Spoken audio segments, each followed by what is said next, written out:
जैसा कि इसका पिछले का वीडियो जो है उसी में हम लोग डिस्कस कर चुके थे कि आखिर सीटेट का सिलेबस क्या है और किस तरीके से क्वेश्चन पूछा जाता है, और हम लोग नंबर सिस्टम को भी थोड़ा सा डिस्कस किए थे, यानी इसका क्लासिफाई किए थे कि नंबर सिस्टम अगर बात किया जाए तो माइनस इन्फिनेटिव से लेकर प्लस इन्फिनेटिव के बीच में जो भी संख्या है वो है।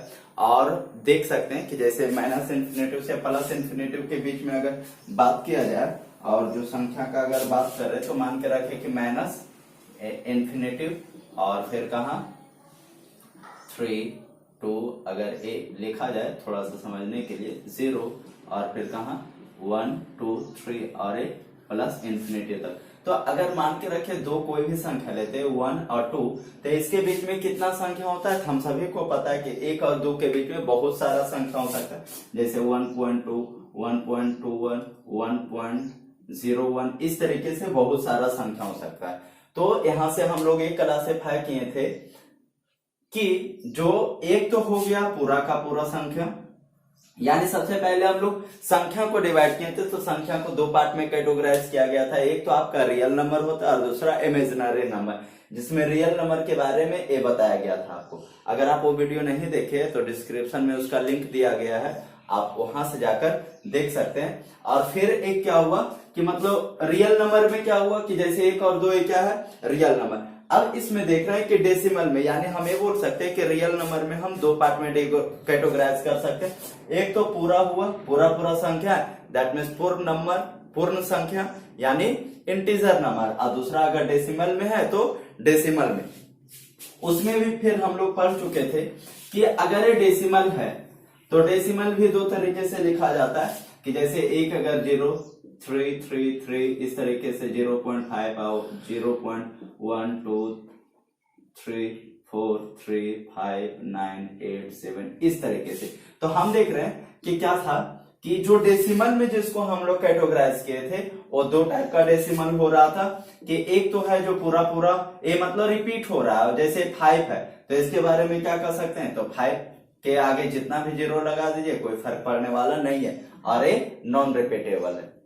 यानी हम लोग देखे थे कि दो डेसिमल जो होता है दो टाइप का होता है, एक जिसको हम रिपीट कर सकते हैं और एक को रिपीट नहीं कर सकते। और डेसिमल को हम लोग दो पार्ट में कैटेगराइज किए थे, एक रिपीटिंग नंबर और एक नॉन रिपीटिंग नंबर। अब जो रिपीट होता है वो टर्मिनेट भी हो सकता है। टर्मिनेट करने का मतलब क्या कि अगर 0.33 का बात किया जाए तो इसको 0.3 पे ए बार लगा सकते हैं। इसका मतलब क्या हुआ कि ये जो 3 है बार बार रिपीट हो रहा है, इसको सोल्व करने के लिए हम क्या लिख सकते हैं 3, और जितना डिजिट पे बार रहता है उतना 9, यानी ये कितना हो गया 1/3। सेम सिंग अगर इसका देखें 0.5 का तो 5 के लिए कितना हो जाएगा 10, यानी 5/10।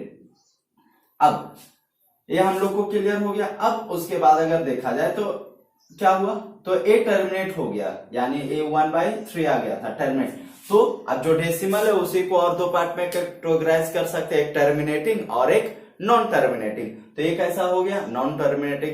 अब जो टर्मिनेटिंग था या तो रिपीटिंग था उसको क्या बोलते हैं इंटीजर रेशनल नंबर, और जो नॉन टर्मिनेटिंग या तो नॉन रिपीटिंग था उसको क्या बोलेंगे इरेशनल। दैट मीन्स यहां से अब हम लोग शुरू करते हैं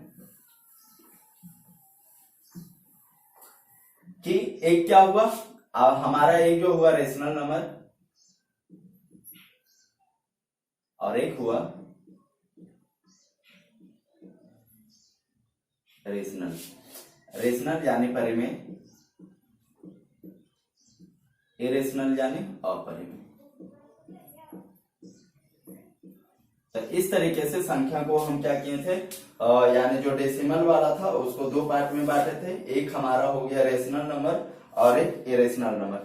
अब रेशनल नंबर का बात किया जाए तो रेशनल नंबर के बारे में अगर बात किया जाए तो जो भी इंटीजर होता है वो सारे के सारे क्या होते हैं रेशनल नंबर। यानी शॉर्ट में अगर बात किया जाए, देखिए यही सब क्वेश्चन पूछा जाता है, जैसे स्टेटमेंट वाला क्वेश्चन दे दिया जाता है। अब स्टेटमेंट वाला क्वेश्चन में क्या पूछ लिया जाएगा कि क्या सभी पूर्णांक संख्या परिमेय संख्या होता है, तो आंसर होगा हमारा हाँ क्या कि सभी पूर्णांक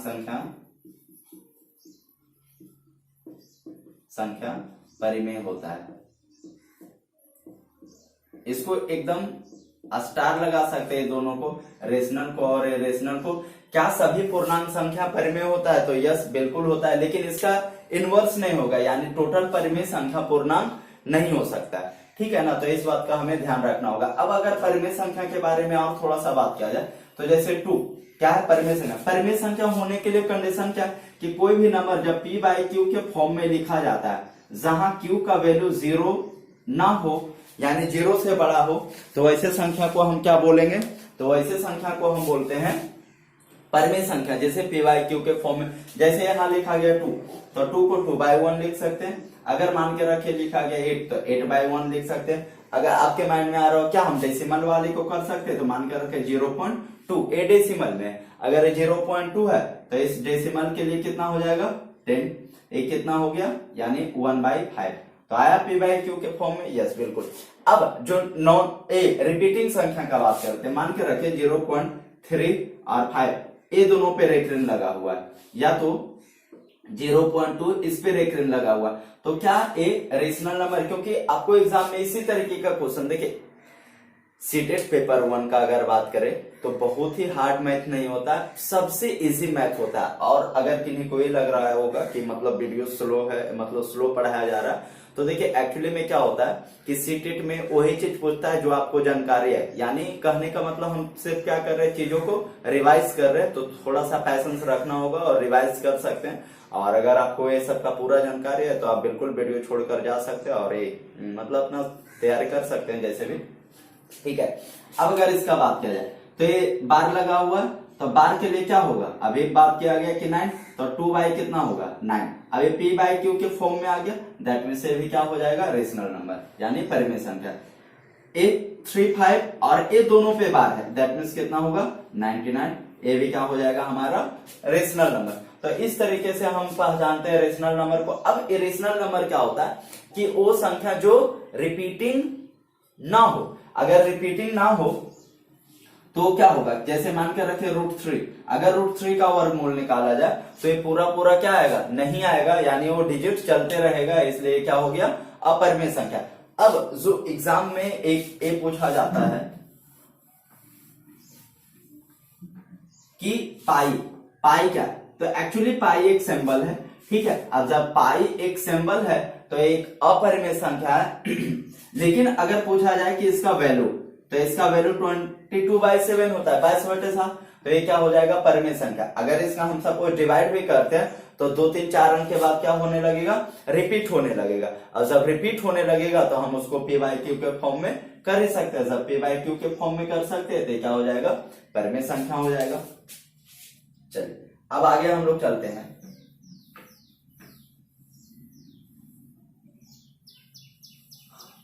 तो ये हमारा डेसिमल का सेक्शन का था।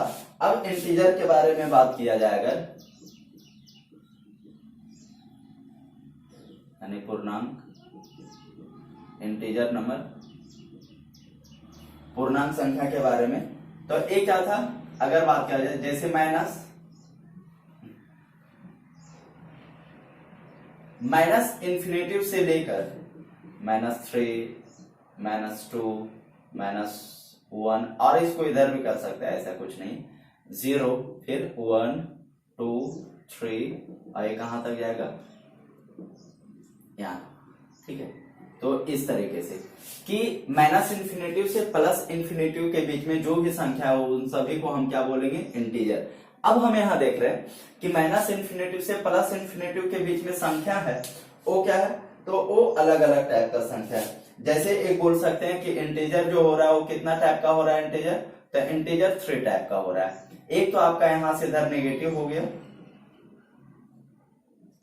यानी नेगेटिव इंटीजर, और यहां से यहां तक अगर 1 से इधर देखे तो ये आपका हो गया पॉजिटिव इंटीजर, पॉजिटिव। अब ये बचा है क्या? एक 0, यानी जो इंटीजर नंबर है वो 3 पार्ट का होता है, यानी 3 टाइप का होता है। तो एक पॉजिटिव इंटीजर और एक नेगेटिव इंटीजर और एक 0, यानी 0 ना ही नेगेटिव है ना ही पॉजिटिव। अगर पूछा जाए कि 0 क्या है, तो 0 को हम ऐसे लिख सकते हैं, न्यूट्रल नंबर है, यानी नेगेटिव नकारात्मक संख्या, पॉजिटिव सकारात्मक संख्या, न्यूट्रल क्या होता है? उदासीन संख्या, ठीक है ना, ये क्या होता है, उदासीन संख्या होता है। तो ये जीरो उदासीन क्या, ठीक है। तो इंटीजर 3 पार्ट में हो गया, पॉजिटिव, नेगेटिव और आपका ये न्यूट्रल, ठीक है। अब हम लोग देख लेते हैं कि ये जो पॉजिटिव होता है, पॉजिटिव का भी कुछ पार्ट होता है, इसके बारे में फिर हम लोग इसको डिस्कस करेंगे कि अगर पॉजिटिव नंबर का बात किया जाए, अब ये पॉजिटिव नंबर में भी क्या होता है, तो पॉजिटिव भी 3 टाइप का होता है। एक तो आपका हो जाएगा प्राइम नंबर और एक होगा composite. Composite number, prime number क्या होता है, अभाज्य संख्या,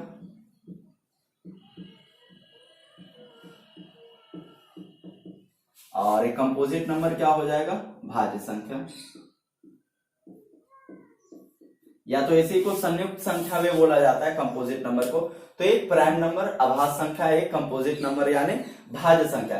अब सबसे पहले ये देखते हैं कि प्राइम नंबर होता क्या, नंबर हैविंग 1 एंड इटसेल्फ, मतलब the number which is divide by 1 और इटसेल्फ इज कॉल्ड, क्या होता है, प्राइम नंबर। यानी वो संख्या जिसका फैक्टर क्या हो, या तो 0 हो या तो 1 हो, 1 हो और क्या हो, इटसेल्फ हो। इटसेल्फ इन सेंस के मतलब क्या, कि वो संख्या खुद हो, तो उसको हम लोग क्या बोलेंगे, अभाज्य संख्या। यानी वो संख्या जो 1 से कटे और अपने आप से कटे, उसे क्या बोला जाता है, अभाज्य संख्या। जैसे अगर देखा गया सपोज 1 2 3 4 5 6, अब देखते हैं इसमें से कौन क्या है।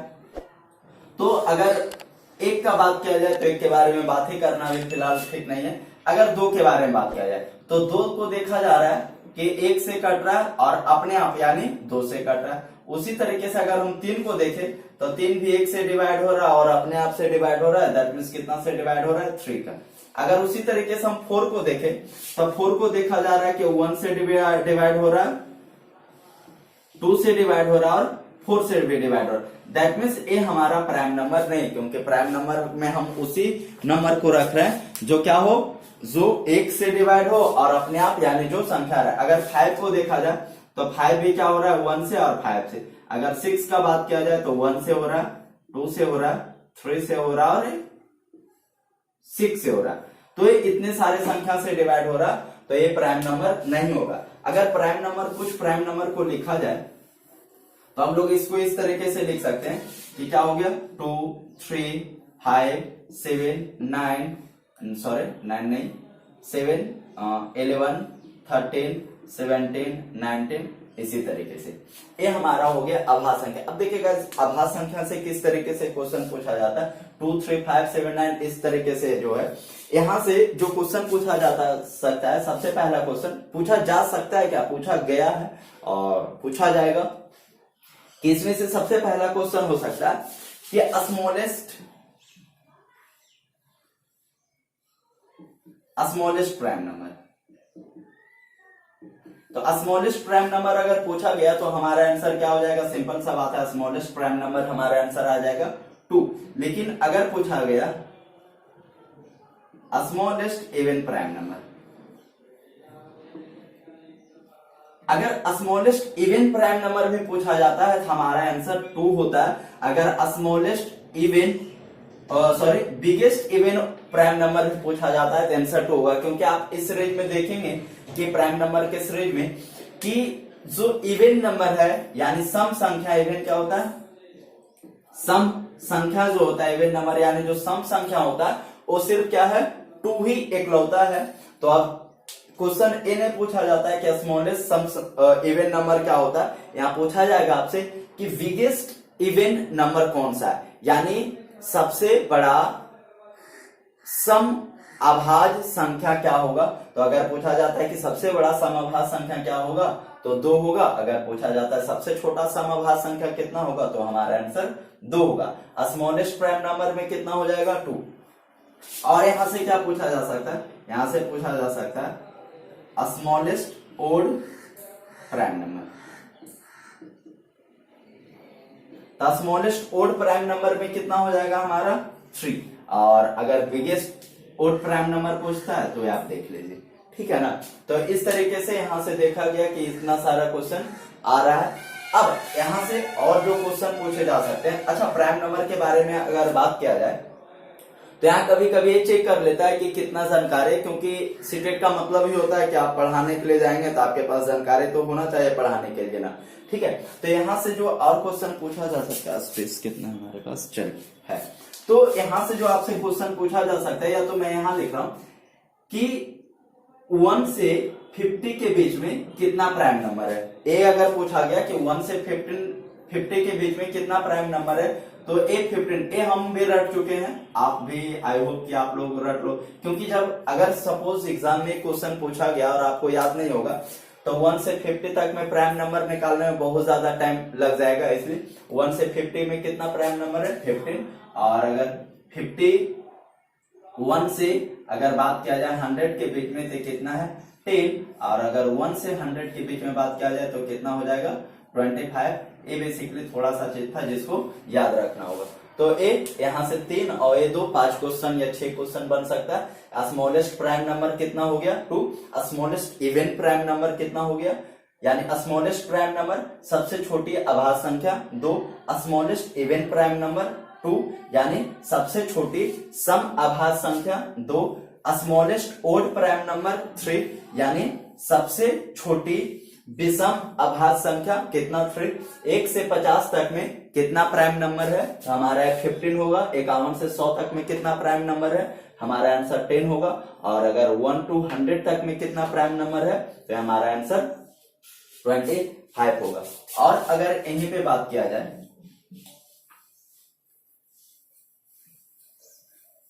यहीं पे अगर बात किया जाए कि एक प्राइम नंबर होता है और इसी से बनता है ट्विन प्राइम नंबर, क्या होता है, और फिर को प्राइम नंबर।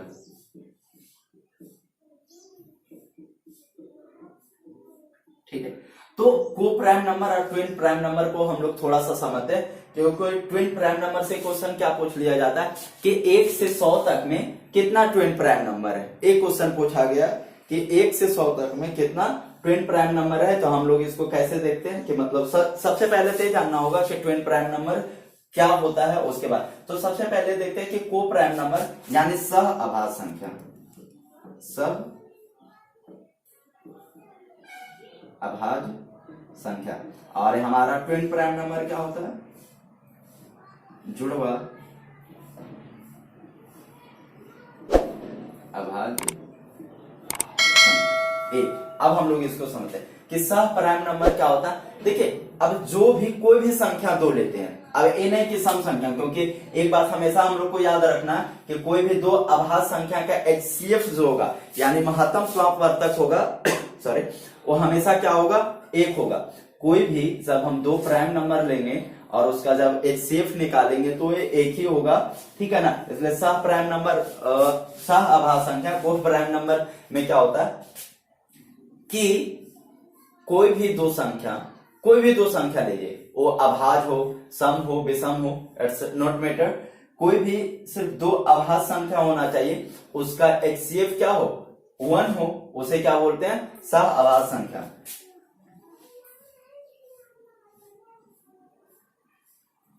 यानी दो संख्या जिसका HCF कितना हो 1 हो, यानी लिख सकते हैं 2 नंबर हैविंग HCF 1, 2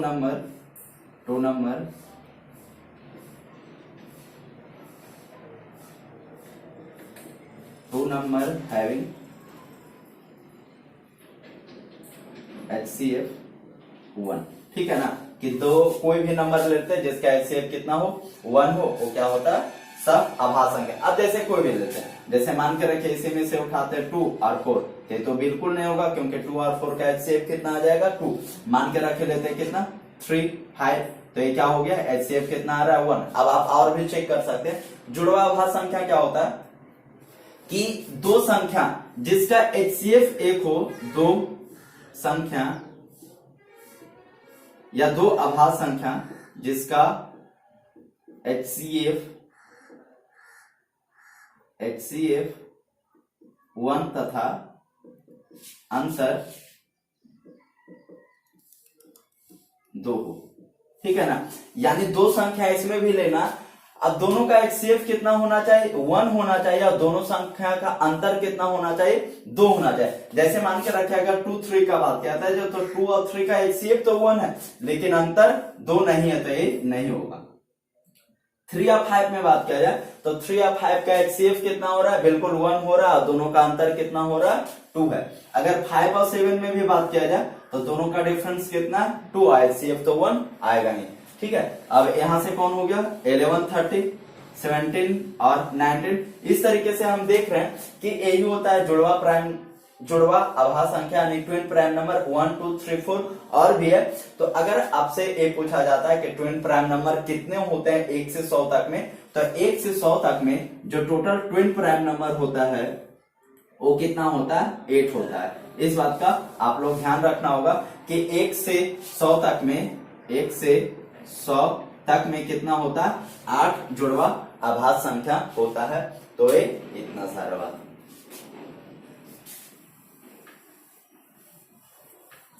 अब हम लोग अभी देखें कि प्राइम नंबर आभास संख्या क्या होता है। तो आभास संख्या उस संख्या को कहते हैं जो एक और अपने आप से डिवाइड हो, यानी the number which is divide by 1 और इटसेल्फ, वो क्या होता है, प्राइम नंबर होता है। अगर उसी तरीके से कंपोजिट नंबर आभास संख्या का बात किया जाए तो आभास संख्या क्या होता है, तो बेसिकली भाज्य संख्या क्या होता है, तो भाज्य संख्या क्या होता है, वो संख्या को भाज्य संख्या कहा जाता है जो एक और अपने आप के अलावा किसी और संख्या से भी डिवाइड हो। क्या हो, अभाज्य संख्या जो एक और अपने आप के अलावा किसी और संख्या से भी डिवाइड हो, उसे हम लोग कहते हैं कंपोजिट नंबर।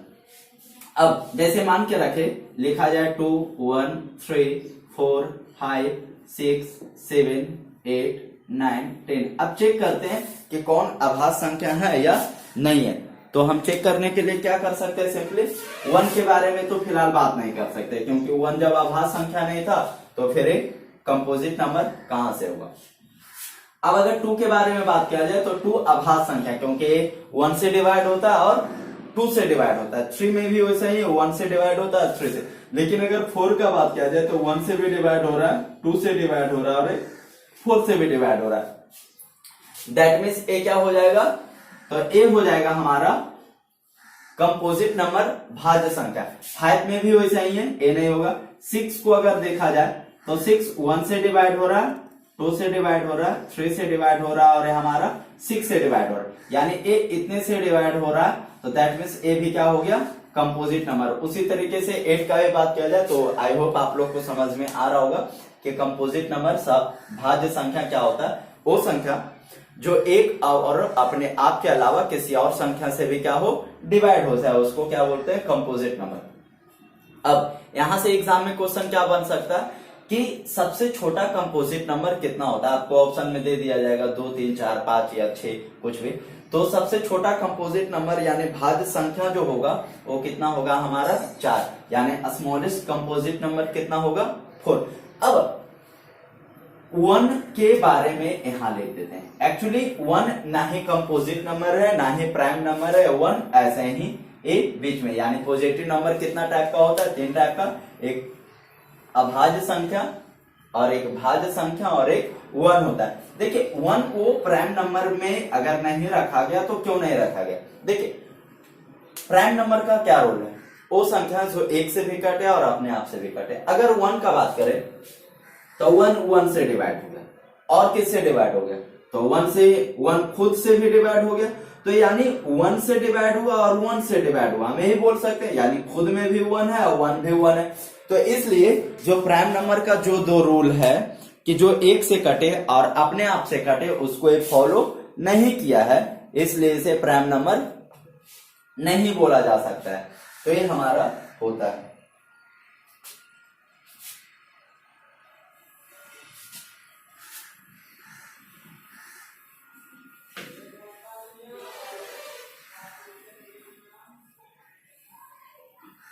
अच्छा, अब थोड़ा सा अभाज्य संख्या के बारे में और बात करें कि अगर क्वेश्चन ए पूछा जाता है कि 2 अभाज्य संख्या का योग हमेशा सम होता है। क्वेश्चन लिखते हैं 2 अभाज्य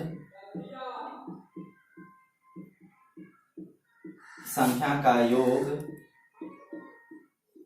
हमेशा सम होता है। तो ये बताना है आपको कि स्टेटमेंट ट्रू है या फॉल्स, कि दो अभाज्य संख्याओं का योग हमेशा सम होता है। तो देखते हैं कि दो अभाज्य संख्या, सपोज वो संख्या 3 है 5 है, तो बिल्कुल सम है। और दो अभाज्य संख्या लेते हैं, 5 है 7 है, कितना हो रहा है 12 है। लेकिन जैसे ही हम 2 और 3 को लेते हैं, या 2 और 5 को लेते हैं, या 2 और 7 को लेते हैं, 2 और 11 को लेते हैं, तो इसका सम जब करते हैं तो 8 आता है, 5 आता है, 7 आता है, 9 आता है और 13 आता है। दैट मीन्स सम नहीं, क्या है, विषम है। तो दो अभाज्य संख्या का योग हमेशा सम संख्या नहीं होगा, इस बात को हम लोग ध्यान रखेंगे। हाँ, अगर इसी में क्वेश्चन ए पूछा जाए कि दो अभाज्य संख्या का योग हमेशा सम होता है 2 को छोड़कर, तो अगर 2 को छोड़कर अगर ये बात बोला जाता है तो ये बात फिर वेरीफाइड है, यानी सही है। लेकिन अगर ऐसा कुछ नहीं कहा जाए कि 2 को छोड़ना है या रखना है, तब ये फिर स्टेटमेंट गलत हो जाएगा। अब हम लोग थोड़ा सा बचपन वाला बात भी याद कर लेते हैं कि एक सम संख्या होता है और विषम संख्या। अच्छा, और इसी में रियल नंबर में एक और होता है, जो होता है क्या होता है, तो हमारा होता है प्राकृत संख्या। और फिर इतना के बाद एक भी कर लेते हैं पूर्ण संख्या, यानी क्या होता है, even number, odd number, natural number और एक होल नंबर। तो सबसे पहले प्राकृत संख्या नेचुरल नंबर को देखते हैं। तो नेचुरल नंबर क्या होता है कि जो काउंटिंग नंबर होता है, गिनती का संख्या होता है, उसी को हम लोग क्या बोलते हैं, प्राकृत संख्या। अब ये शुरू कहां से होता है, 1 2 3 4 1, और ये कहां तक जाता है, आपका इंफिनिटी तक। अब प्राकृत संख्या में ही क्या करते हैं, 0 को सिर्फ ऐड कर दिया जाता है और उससे जो संख्या बनता है उसको क्या बोला जाता है, तो उसे हम लोग बोलते हैं पूर्ण संख्या। अब देखिए यहां से इंपोर्टेंट क्वेश्चन क्या बन सकता है आपके एग्जाम में बना हुआ भी है कि क्या हम प्राकृत संख्या को पूर्ण संख्या बोल सकते हैं। क्वेश्चन है कि क्या प्राकृत संख्या को पूर्ण संख्या बोला जा सकता है, तो आंसर हमारा होगा बिल्कुल यस। क्या होगा कि प्राकृत संख्या को पूर्ण संख्या बोला जा सकता है, ये बात बिल्कुल सही है। लेकिन अगर क्वेश्चन ए पूछा जाता है इनवर्स में करके कि क्या पूर्ण संख्या को प्राकृत संख्या बोला जा सकता है, तो देखिए पूर्ण संख्या को हम प्राकृत संख्या नहीं बोल सकते। क्यों? क्योंकि पूर्ण संख्या में 0 भी शामिल है, प्राकृत संख्या में 0 नहीं है। तो अब 0 पूर्ण संख्या है, ना कि प्राकृत संख्या। अब सम और विषम के बारे में आप लोग को पता होगा कि सम संख्या क्या होता है, जो 2 से डिवाइड हो, और विषम संख्या क्या हो, जो 2 से डिवाइड ना हो। एकदम बच्चा वाला चीज है, ठीक है ना। अब लेकिन यहां से अगर ए पूछा जाए सम संख्या के बारे में,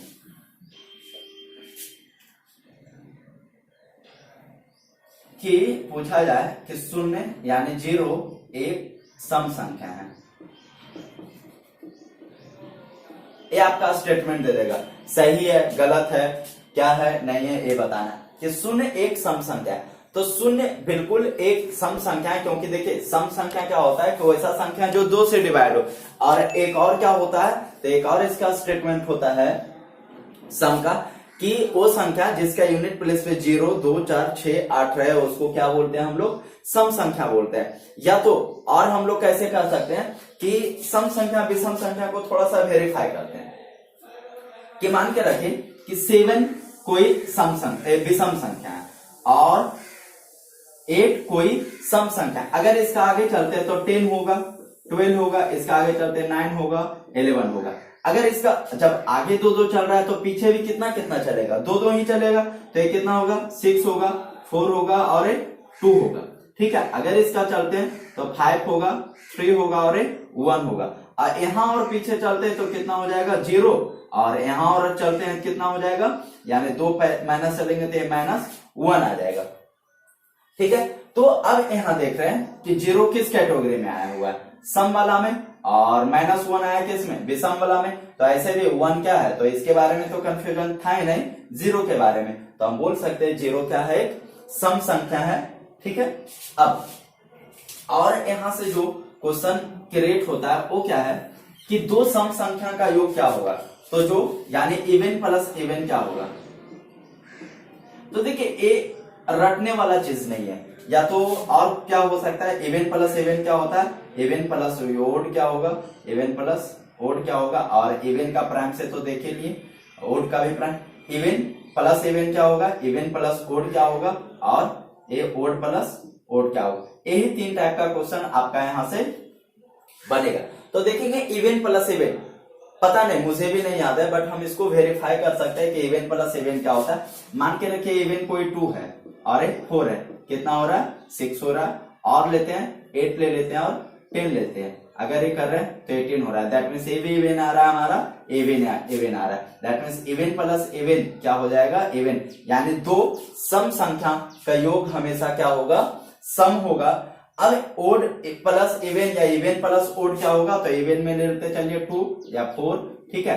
अब इसमें ओड 1 को ही ऐड करते हैं, तो ये हो रहा है 3, ये हो रहा है 5, और किसी को करके देख लेते हैं, तो कितना हो रहा है 11, तो ये क्या हो गया, ओड। तो देखिए गाइस ये सब चीज जो है रटने वाला नहीं है सिर्फ समझने वाला है, ताकि अगर एग्जाम में स्टेटमेंट बना के पूछा भी जाए तो आपका माइंड आसानी से तुरंत में क्लिक कर सके और आप उसको सोल्व कर सके। तो हम लोगों ने देखा कि इवन प्लस इवन इवन होता है, इवन प्लस ओड ओड होता है। अब ओड प्लस ओड का बात किया जाए, ओड मान के रखिए 5 है और एक 7 है, 7 है 9 है, या तो 11 है और 15 है। चेक करते हैं इतना को सबको ऐड करने के बाद क्या आता है, ये आ रहा है 12, ये आ रहा है 16, ये आ रहा है 26। तो ये हम देख रहे हैं कि ओड प्लस ओड क्या होता है, इवन। यानी अब हम लोग देख चुके हैं कि इवन प्लस इवन इवन होता है, ओड प्लस ओड भी इवन होता है, बट इवन प्लस ओड या ओड प्लस इवन क्या होता है, हमारा ओड होता है। तो ये इतने सारे बात हम लोग कर चुके हैं।